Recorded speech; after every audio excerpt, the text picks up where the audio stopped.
ఆంధ్రప్రదేశ్ రాజకీయాల్లో ప్రస్తుతం పెట్టుబడుల అంశం పెను సంచలనంగా మారింది. ముఖ్యమంత్రి చంద్రబాబు నాయుడు రాష్ట్రానికి భారీగా పెట్టుబడులు వస్తాయని ఆశిస్తున్న తరుణంలో కేంద్ర ప్రభుత్వం తీసుకున్న కొన్ని నిర్ణయాలు ఆయనకు ఊహించని షాక్ ఇచ్చాయని ఊహాగానాలు రాజకీయ వర్గాల్లో బలంగా వినిపిస్తున్నాయి. ముఖ్యంగా గత కొద్ది రోజులుగా అమరావతి అభివృద్ధికి మరియు విశాఖపట్నం పారిశ్రామిక హబ్గా మార్చేందుకు కేంద్రం నుండి ఆశించిన స్థాయిలో సహాయం సహకారాలు అందడం లేదనే చర్చ నడుస్తుంది. దీనిపై ప్రతిపక్ష నేత వైఎస్ జగన్మోహన్ రెడ్డి స్పందిస్తూ చంద్రబాబు నాయుడు కేవలం గ్రాఫిక్తో బాయా చేస్తున్నారని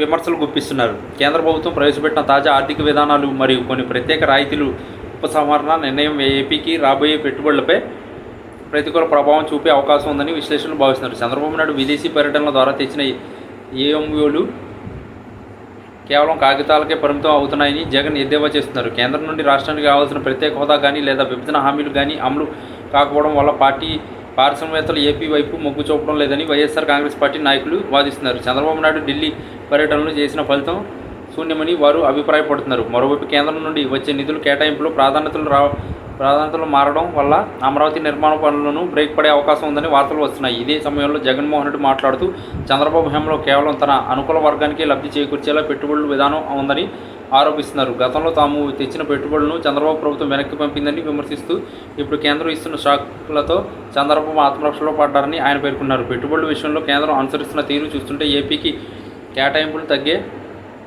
సూచనలు కనిపిస్తున్నాయని, ఇది చంద్రబాబు సర్కార్కు గడ్డు కాలమేనని వైఎస్ఆర్సీపీ వర్గాలు ప్రచారం చేస్తున్నాయి. రాష్ట్ర ఆర్థిక పరిస్థితి ఎప్పటికే అస్తవ్యస్తంగా ఉన్న నేపథ్యంలో కేంద్రం నుండి అందాల్సిన ప్రోత్సాహకాలు అందకపోతే పారిశ్రామిక రంగం కుదలయ్యే ప్రమాదం ఉందని ఆందోళన వ్యక్తమవుతుంది. చంద్రబాబు నాయుడు తన అనుభవంతో పెట్టుబడులను రాబట్టగలగాలని ధీమా వ్యక్తం చేస్తున్నప్పటికీ కేంద్రం తీసుకునే నిర్ణయాలు ఆయన అంచనాలను తలకిందులు చేస్తున్నట్టు కనిపిస్తుంది.